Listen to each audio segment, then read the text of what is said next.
ዜናውን በሰሙ ሰዓት ራሳቸውን ስተወድቀዋል። ይህ በአዶናይ የተጀመረው ቻሌንጅ በመጨረሻም እውነት መሆኑ ተረጋግጧል። ስለሱ የምንመለከተው ነገር ይኖራል። ዶሮ አልሰራሽልኝም በሚል የገዛ ባለቤቱን የገደለው ባል እጅግ በጣም በብዙዎች ዘንድ መነጋገሪያ ሆኗል። መቅደስ ደበሳይ እጅግ በጣም በብዙዎች ዘንድ ተቃውሞ ገጥሟታል። ምክንያቱን የምነግራችሁ ይሆናል። አብርሃምና ሄርሜላ እየሰሩ ያሉት ነገር በጣም በብዙዎች ዘንድ እያስተቻቸው ይገኛል። ምንድነው? እሱንም የማስመለክታችሁ ይሆናል። እነዚህንና ሌሎች መረጃዎችን ሰብሰብ አድርጌ ሰዓቴን ጠብቄ ቦታዬ ላይ ተገኝቻለሁ። ሰላም ለእናንተ ይሁን። እንደምንቆያችሁ ቤተሰቦቼ፣ አሁን በቀጥታ ወደ ቪዲዮዎቹ እናልፋለን። እናንተ ደግሞ የተለመደችዋን ሰብስክራይብ ያደርጋችሁ ወደ ቪዲዮ ወደ መጀመሪያው መረጃችን ስናልፍ ቤተሰቦቼ፣ ሴት ልጅ በወሊድ ሰዓት ምን ያህል ሰውነቷ እንደሚለወጥ ስንቶቻችሁ ታውቃላችሁ? ሰሞኑን ሶሻል ሚዲያ ላይ እጅግ በጣም መነጋገሪያ ሆናችሁ የጃራ ተስፋዬ ሚስት እቺ ልጅ ከዚህ ወደዚህ መቀየሯ ማለት ነው እጅግ በጣም በብዙዎች ዘንድ መነጋገሪያ ሆኗል። ይህንንም አስመልክቶ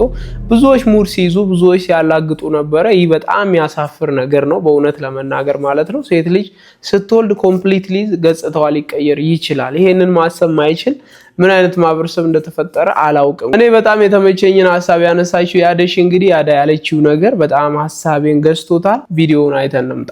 የጃራ ሚስት ጄሩካ ወልዳ ስትገባ ያለውን ቪዲዮ እያየው የአብዛኞቻችሁ ኮሜንት እኔ መጋራዋለሁ። በጣም የጻፋችሁት ሁሉ ይሄ በጣም ቦዲ ሼም ስታረጉ ምን አከልሽ እንዲሆንሽ ምን ያላችሁት እጋራዋለሁ። ልክ ናችሁ፣ በጣም ልክ ናችሁ።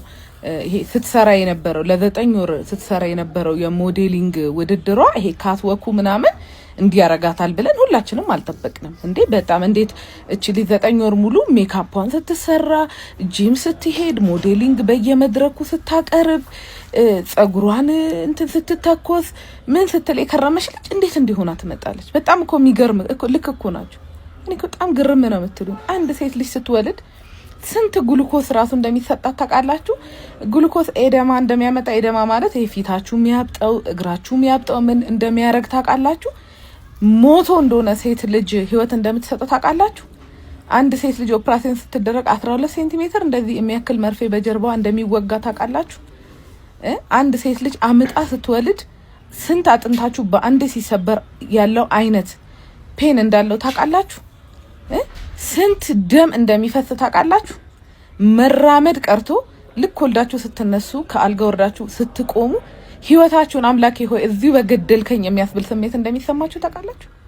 እንዴት ያላችሁ እናት አይደለም እንዴ ወለደቻችሁ? እናታችሁ እንደዛ ሆነ አብጣ ምን ብላ ሰው ሳትመስል ቀርታ ለእናንተ ህይወት እንደሰጠችስ ታውቃላችሁ? እንግዲህ ተገኝታችሁ አይደለም ከመንገድ ላይ ወይኔ የሆነ ሰውዬ ተብላችሁ ፒክ አልተደረጋችሁ።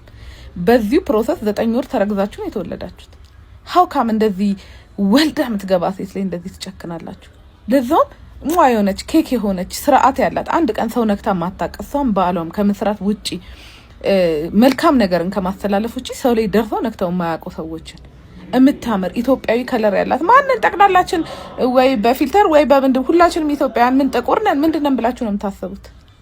በጣም በቃ አንዳንዴ እኔ አይ ዶንት ኖ ድሮም እንዲህ እንደ ማህበረሰብ እንደዚህ ለሰው አንጠነቀቅም ወይ ሰው መቀረጽ ጀምረን ነው የሚለው ነው የሚያሳስበኝ። እውነት አይ ቲንክ አሁን ሪከርድ መደረግ ስለጀመርን ነው ወይስ ድሮ እንትን ይሄ ምንድነው ስብእናችን ናተናል? እንደው ብናጣ እንደው እንዲህ ተቀምጠን እኛ የምናወራውን እንደው ስደቡን። ግን የወለደችን ሴት ብልግና ነው፣ ይደብራል። እንኳን ማርያም ማረችሽ፣ እንኳን እግዚአብሔር ረዳሽ፣ ልጅሽ የሚያድግ የሚጦርሽ የሚወድሽ የሚክስሽ ይሁንልሽ የኔ ቆንጆ። አራስ ቤትን ዘና ፈታ ብለሽ እናንተ እውነት ሰውን እኮ ፖስትፓርተም ዲፕሬሽን ታስይዛላችሁ በዚህ አያያዛችሁ። አራስ ቤትን ፏ ብለሽ ደስተኛ ሆነሽ ስቀሽ ተጫውተሽ ከልጅሽ ጋር ቆንጆ ጊዜ የምታሳልፊበት ይሁን። እንወድሻለን እኛ የኢትዮጵያ እናቶች።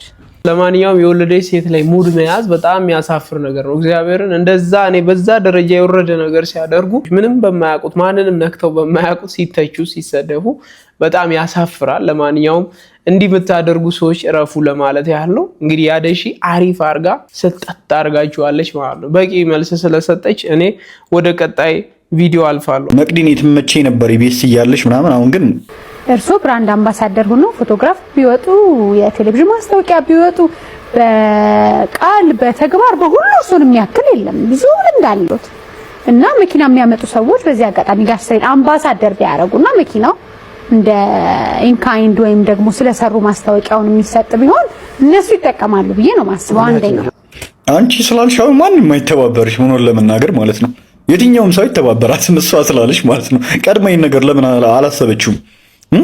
አዶናይ እኮ እሳቸውን እንትን ስላላቸው ነው አሁን ራሱ ለማቅረብ ራሱ የወሰንሽው የሰሞኑ መነጋገሪያ ጉዳይ ስላረጋቸው ቅድሚያ ማለት ነው እንጂ አታቀርቢያቸው ነበር እሳቸውን ራሱ። አንቺ ራሱ መነጋገሪያ ለመሆን ነው እንግዲህ የአዶናይን ስም ተጠቅመሽ እንጂ ባለሽ ስም መነጋገሪያ ለመሆን ራሱ አይደለም። የሆነ አቴንሽናቸው ስለተወሰደ በቃ ጠጋ ጠጋ እያሉ ነው ወደ አዶናይ ማለት ነውና እሱ የነካውን ነገር ሁላ መንካት ነው የሚፈልጉት። ባለፈው ያው አሳያችኋለሁ ቀጣይ ቪዲዮ ላይ ያችኛዋን ሴትዮ ጋብዛ ነበር። ሰግጥ የሚለውን ሙዚቃ የወጣችውን ሴትዮ ጋብዛ ነበረ። በጣም እየተጠጋጉ ነው ያሉትኝና አቴንሽን የሚገኘው አሁን ላይ በዚህ ሰዓት ከረንትሊ የአዶናይን ስም ካልጠቀሳችሁ ማንም ሰው በቃ እያያቸው አይደለም፣ አብዛኞቹን ሰዎች ማለት ነውና አብዛኞቹ ሚዲያ ላይ ያሉ ሰዎችን ዩቲዩባቸውን ምናምን ቀዝቅዟል። አይታችሁ ከሆነና ፊትን ማንበብ ይቻላል እኮ ፊቷን ራሱ አይታችኋታል። ምንድነው የምታስቡት ልጅ ጥሩ ነገር እንደሌላት ያስታውቃል አዶናይ ራሱ ማለት ነውና ላደረገው ነገር ራሱ ማመስገን ነበረባት ሲጀመር ማለት ነው። እንደዚህ አመስግና ነበር መጀመር ራሱ የነበረባት ማለት ነው። በጣም የሚያስጠሉኝ እንደዚህ አይነት ሰዎች ይቀፉኛል ነው የምላችሁ። በቃ ምቀኝነት፣ ቅናት ፊታቸው ላይ የሚነበብባቸው ሰዎች ቅፍፍ ነው የሚሉኝ። እኔ ይቅርታ አድርጉልኝ በእውነት በጣም መቅዲን የትመቼ ነበር ኢቢኤስ እያለሽ ምናምን። አሁን ግን የምቀኝነት ነገር እየሰራሽ ነው ያለችው። በጣም የሚያስጠላ ስራ ነው እየሰራሽ ያለችው። ደስ አይልም በእውነት። ራስሽን ቀይሪ። ይሄ በሰው ዘንድ ያለሽን ተወዳጅነት አትጪ። አሁንም ቢሆን ይሄ ክብራችሁን ብትጠብቁ ምን አለ? ይሄ ከቅናት ምናምን ወጣ በሉ እሺ። ኧረ በመድኃኒዓለም ባይዞ ይሄ ልጅ ያነሳው ነገር ማለት ነው እኔ በጣም መስማማበት ሀሳብ ነው። መቅደስ ደበሳይ እንግዲህ ጋሽ ሰሌን ማለት ነው አዶናይ ስላፈመሳቸው መልሶ አጀንዳ መነጋገሪያ ስላደረጋቸው እንጂ ያመጣሻቸው ከዛ በፊት ጭራሽ ትዝ ብለውሽ አያውቁም። ነፍሴ አታሽቋልጭ እዚህ ጋር መተሽ እኔ እግዚአብሔርን በጣም ነው ያስደበረችኝ። እና ደግሞ ማለት ነው እኔ ቢገዛም ባይገዛም ጉዳይ አይደለም በቃ መታሰቡ እና መጀመሪያ ላይ ቪዲዮውን ወደ ሚዲያ ያወጣው ሰው እግዚአብሔር ይስጠው። በቃ መጀመሪያ ታክሲ ለመያዝ ስሯሯጥ የቀረጸው ልጅ ከዛ በኋላ ቻሌንጁን ያስጀምረው አዶናይ በጣም ለኔ ያላቸውን ክብር ፍቅር አሳይተውኛል። እና ቢገዛም ባይገዛም ምንም አይደል፣ ቢገዛ ደስ ይለኛል ግን አልተገዛም ብዬ ማዝን ሰው አይደለሁም ብለው ተናግረው እሳቸውን በጨዋነት መልስ ሰጥተዋል። እሷ ግን ለማነካካት አይነት ነገር መፈራረም አለባችሁ ውል መያዝ አለበት ትላለችና በጣም እኔ እሱ ስላነሳቸው አይደል እንዲያነሳሻቸው ኢንተርቪው ራሱ የጠራሻቸው እኔ በጣም ያስጠላል። አዶናይ ያስጀመረው ነገር በጣም ደስ ይላል። እንግዲህ ሁላችንም ተባብረን አዶናይ ጎን ቆመን ምናምን ብለሽ እንኳን ብታወሪ ደስ ይላል። የሆነ ኢጎ አለባችሁ ሁላችሁም በአዶናይ ዙሪያ። እኔ ለምን እንደዚህ ምን እንደምትንጨረጨሩ አይገባኝም። ለማንኛውም ልጁ ግን በመጨረሻ ድብን የምትሉበት ነገር ተወስኗል። ብሩክ ሪል ስቴት በመጨረሻ መኪናውን እንደሚሰጣቸው ቃል ገብቷል። ይሄን ቪዲዮ ይዩት። የበርካቶችን ስሜት የነካው የጋሽ ሰለሞን ድርጊት። ጋሽ ሰለሞን እንግዲህ እንደምትመለከቷቸው መድረክ ላይ በደስታ ብዛት መውደቃቸው ነው የተገለጸው።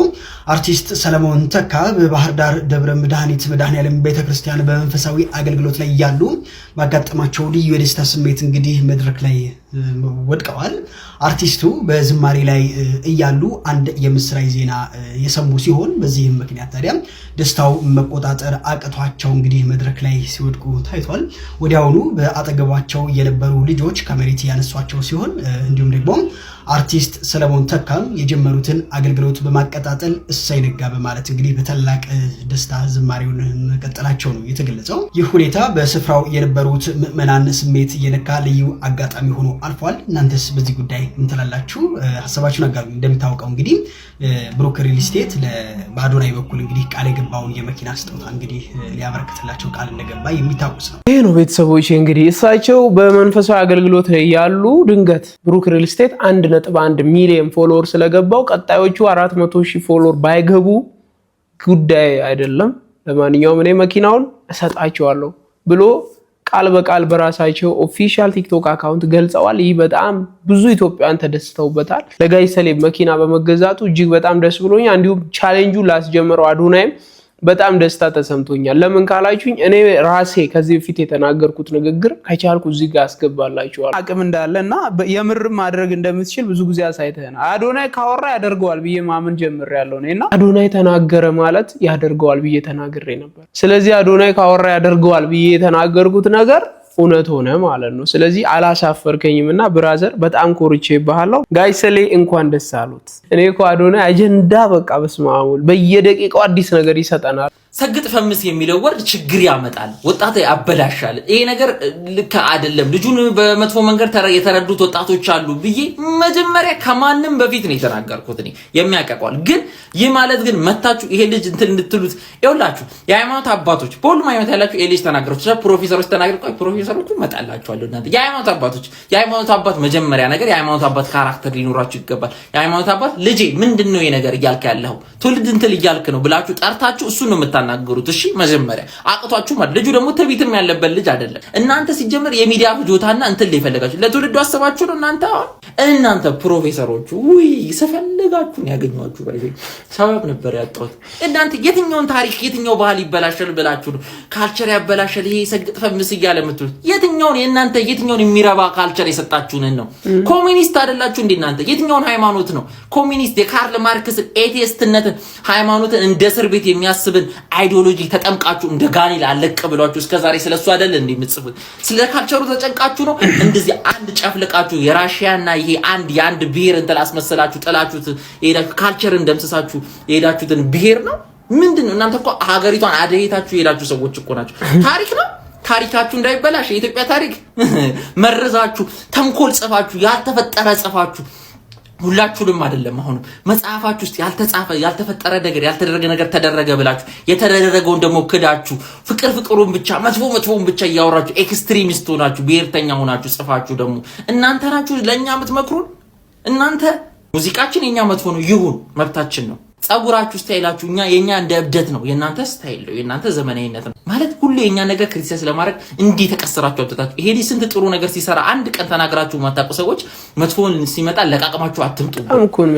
እኛ ከተወቃቀስንም እርስ በራስ እንወቃቀሳለን። ሁሌ እናንተ ምርጥ በጣም አሪፍ አድርጎ ነው የሰጣቸው። እኔ ከኛ ታይፕ ውጪ የሆነ ሰው ከኛ እድሜ ክልል የራቀ ቀድሞ የተማረ አወቀ የምንለው ሰው አዶናይም በደንብ የተረዳው ማለት ነው። የተናገረውን ይውት አይተዋል። የሆነ ወፍርፍር ብሎ ምናምን ሰውነቱ በቃ በጣም ሚስተካከል በማይመስል መንገድ በጣም ወፍሮ እና ዲስከሬጅ በነበረበት ሰዓት የሰራው ቪዲዮ አይቻለሁ እና እዛ ላይ ምን ነበር የሚለው አሸንፋለሁ ነው ያለው። ማንን? የራሱን ላይፍ ነው ብዙ ደጋግሞ ይናገራል። ሄዴት ይሄ ሸንቃጣ ልጅ ከዛ ውስጥ ይወጣል ብለህ ታስባለህ? እኔ ያ በራሱ ለብዙ ወጣት ኢንስፓይሬሽናል ነው። ወጣት ብቻ ሳይሆን ለሌላም ሰው ብዙ ነገር አለ። ኢንስፓይሬሽን ብዙ የሚያነሳሳ ነገር አለ ማለት እሱ ነው። you see ኖሮ እየነገረ ከካናዳ ከመምጣት በፊት ይሄ ባንክራፕት በቃ ህይወቴ ችግር ውስጥ ነው ምንም ገንዘብ የለኝም ምናምን ባለ ሰዓት ሰዎች ያወጡለት ጊዜ በዛ ሰዓትም he was hopeful ራሱን ስለመቀየር ነው የሚያወራው።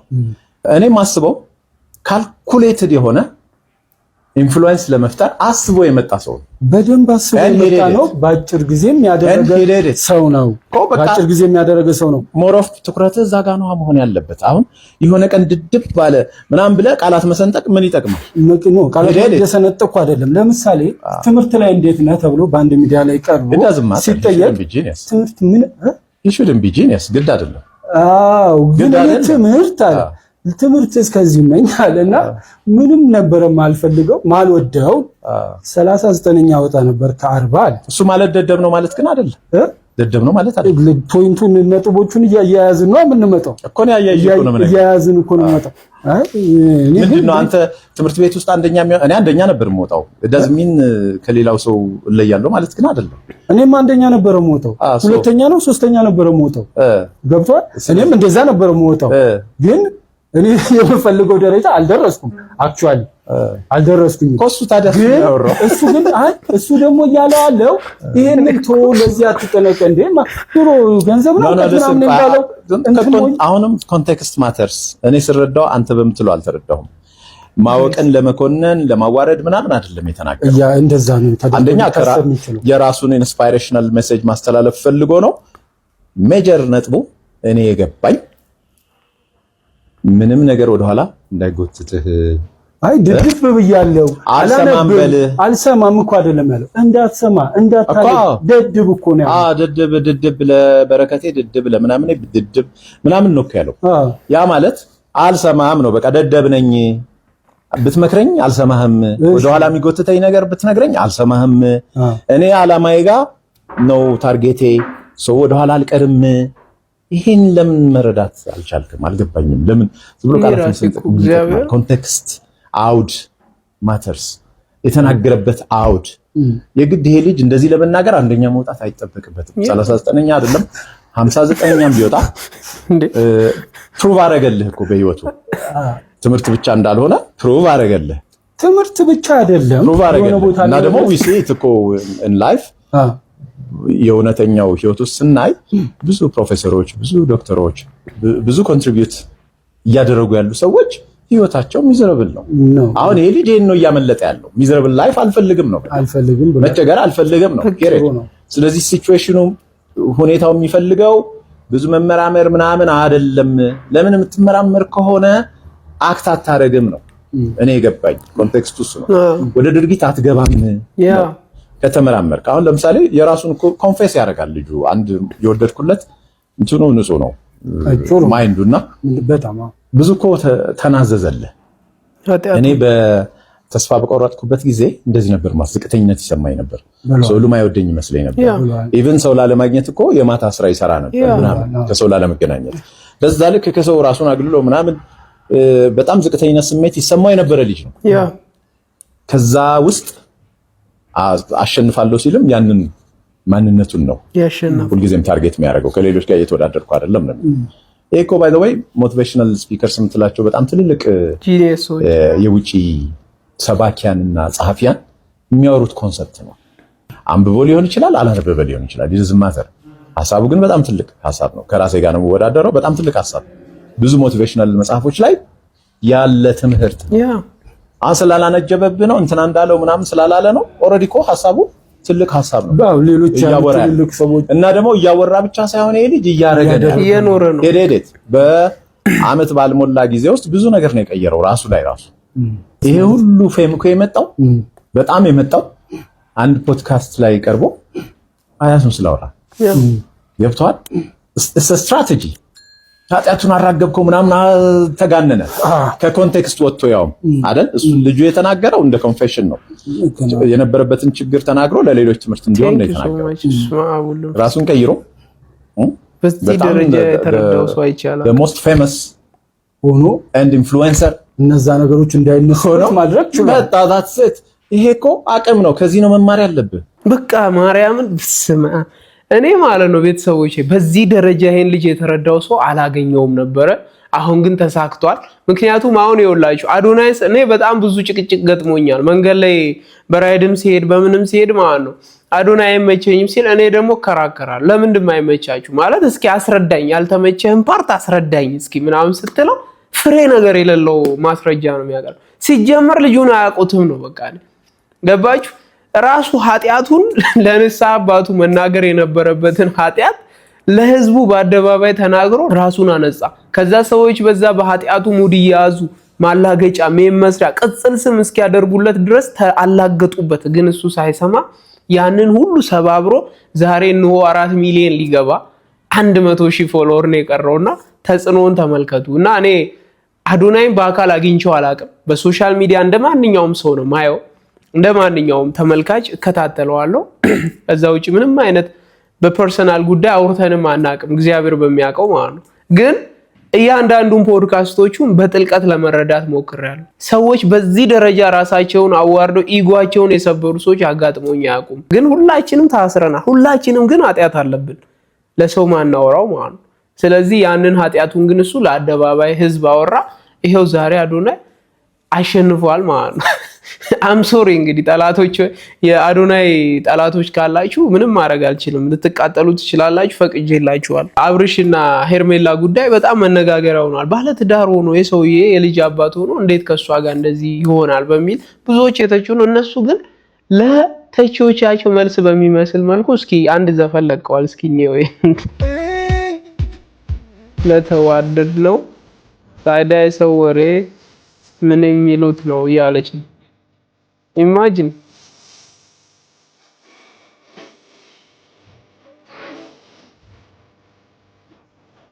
እኔ ግራ ገባኝ።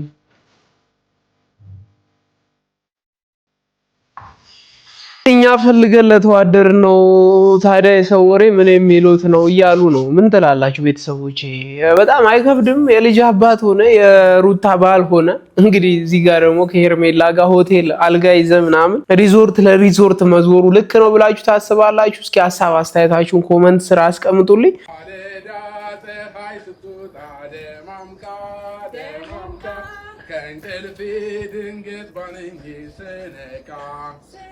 አምላኬ በቀኘው ነኝ እላለሁ ዘወትር ስሙን ሳነሳው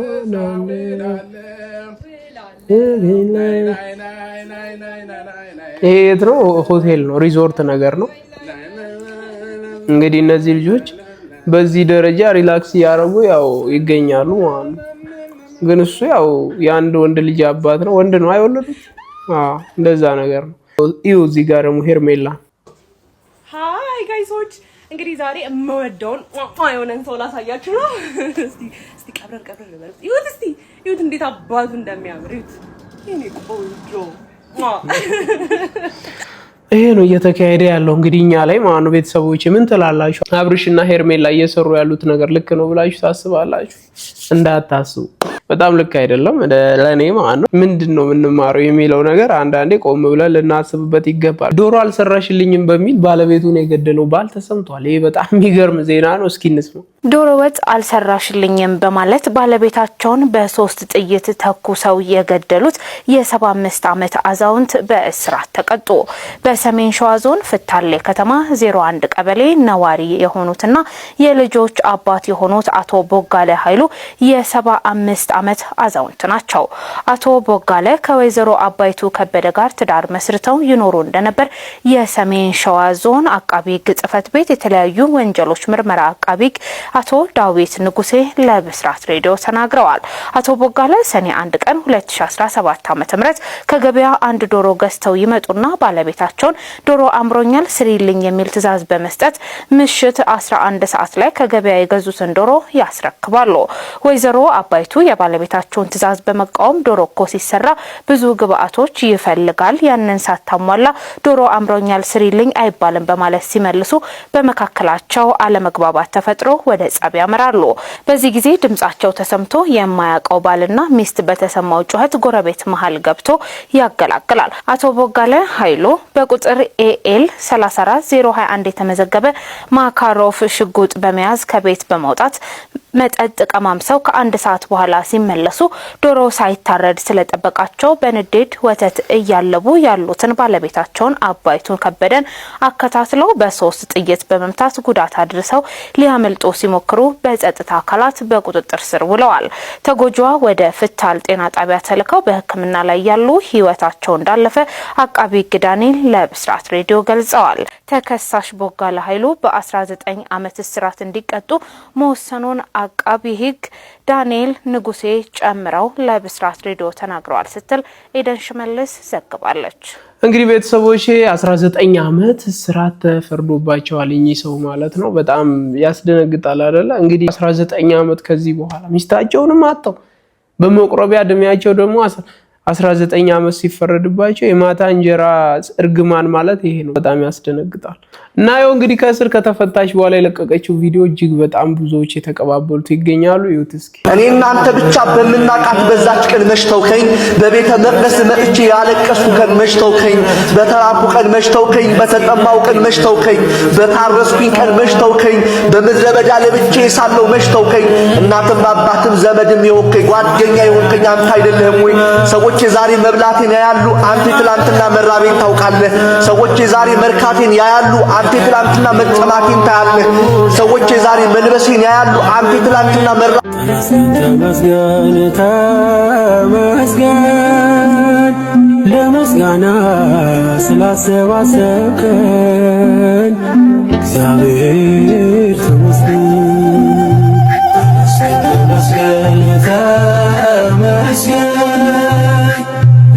ጆን ዳንኤልም በቅርቡ ይፈታል። እንግዲህ ሲፈታ ያለውን ነገር ደግሞ የምንመለከተው ይሆናል። ቤተሰቦች ሴቶች ሜካፓቸው ሲለቅ ማንን ይመስላሉ? እስኪ ይሄን ቪዲዮ ይዩት።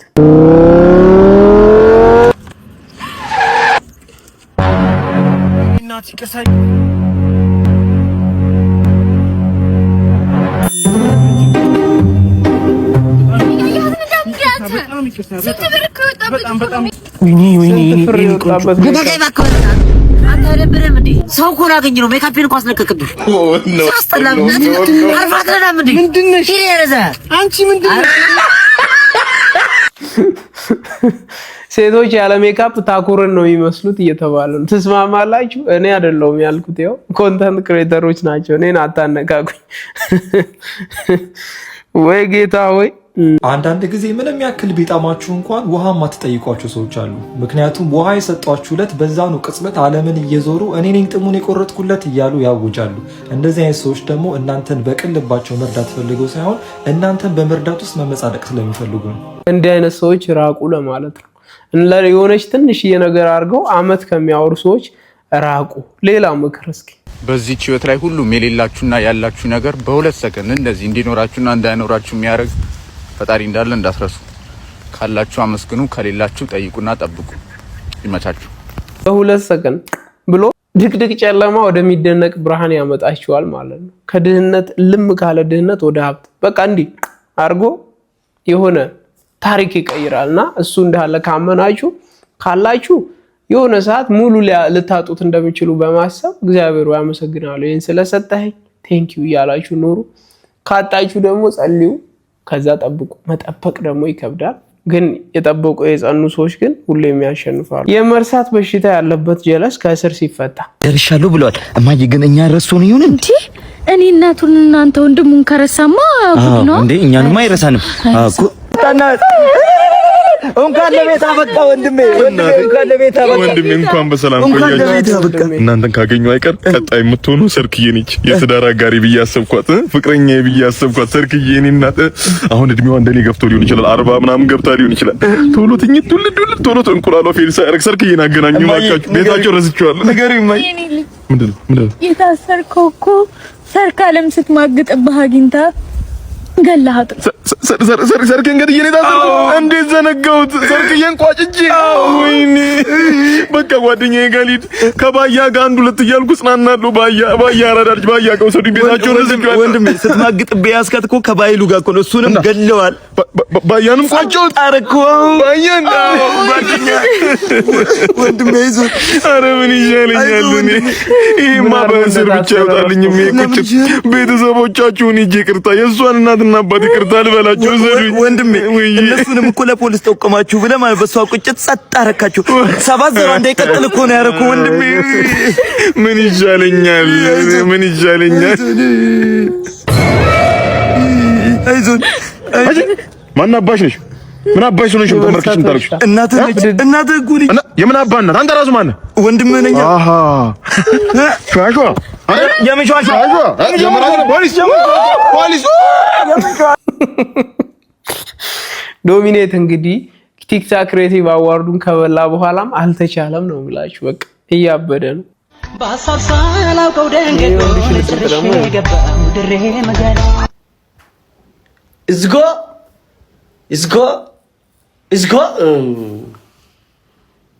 ጥረትሽን አይቶ ፔሬድ ጨምርልሽ ሲስተርዬ ኢላለቱም ዲካሚፍ ጥረቲ ከላለ ሲፋ ደበሉስቲ ወይ ባጤሲም ገሊሜ ገሊ ሲፋ ጠበብ ሲፍ ጎዳ ጥሩ ደሲፍ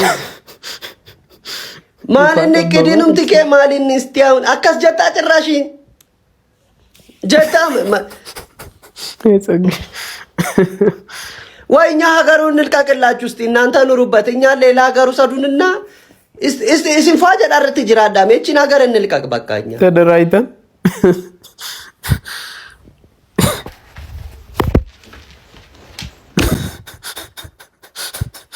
እንግዲህ እዚህ ነው ያለው ጸግሽ የተማረረው ማለት ነው ቤተሰቦቼ። እሺ ወደ ቀጣይ ቪዲዮ ደግሞ ስናልፍ ማለት ነው ህፃን አና ቲክታክ ክሬቲቭ አዋርድ እንዳሸነፈች ታውቃላችሁና ከአዋርዱ በኋላ ምንድነው መንገድ ላይ አድናቆት አልቻልኩም በቃ ህዝቡ ያስጨነቀኝ ነው ብላ በዚህ መልኩ ቪዲዮ ሰርታለች። ይዋል በጣም ብዙ አድናቆት ይገጥመኛል። ይሄኛው ከአዋርዱ መልስ የሰፈረ ሶስት ልጆች መጥተው ሊሰግዱ ሲሞክሩ ብድቅ አረኳቸው። ሊሰግዱ ማለት ነው። ይሄኛውን እምነቴ ስለማይፈቅድ ማለት ነው። በቃ እዚህ ላይ ቱ ዚስ ኤክስትሪም አልቻልኩም። በቃ እንዲመጣው እንዲግሬ ላይ እንት ሲሉ በቃ እንትን አልኩ። በቃ ራሴ ኖ አልኩ። በቃ ኖ ራሱ ያዙልኝ አልኩ። በቃ ካፖች ምንድነው ያፈልግም እነዚህ ልጆች ወደዛ። ይሄኛው ገጠመኝ አረሳው። እንግዲህ ቤተሰቦቼ አና በዚህ መልኩ እንደተቸገረች ገልጻለች ማለት ነው። ሌላው ሰሞኑን ሶሻል ሚዲያ ላይ እጅግ በጣም እየተዘዋወረ ያለ የፍቅር አያረጅም የሚለውን ኮንሰፕት በትክክል ያሳየ ታክሲ ውስጥ አንድ እናትና አባት ይመስላሉ የባልና ሚስቶች አይደለ? ይሁት ይሄን ቪዲዮ በማርያም ያውና አዛቆች ብለሽ የሆነ ነገር ተፈጥሯል። ብቻ እየሳመች ታወራዋለች፣ ታባብለዋለች ምናምንና በቃ ቪዲዮ እንደምትመለከቱት በጣም ነው የሚያሳዝነው። ማርያምን እየሳመች ምናምን በቃ እሱ እኮ ጸጉሩ ሙሉ ነጭ ሆኗል። ደስ ሲሉ በማርያም እንደዚህ የማያረጅ ፍቅር ይስጠን ለሁላችንም። እግዚአብሔር አምላክ በእውነት የማያረጅ ፍቅር ይስጠን። በጣም ነው ደስ የሚለው እግዚአብሔር ነው። ቤተሰቦቼ እንግዲህ ለዛሬ አመጣሁላችሁ ቪዲዮዎች እነዚህን ይመስሉ ነበረ። በሚያስቀው ስቀን አስተያየት በሚሰጠው አስተያየት ሰተን እዚህ ጋር ደርሰናል። በቀጣይ በሌላ ቪዲዮ እንገናኛለን። እስከዛ ግን ሰላም ለእናንተ ይሁን።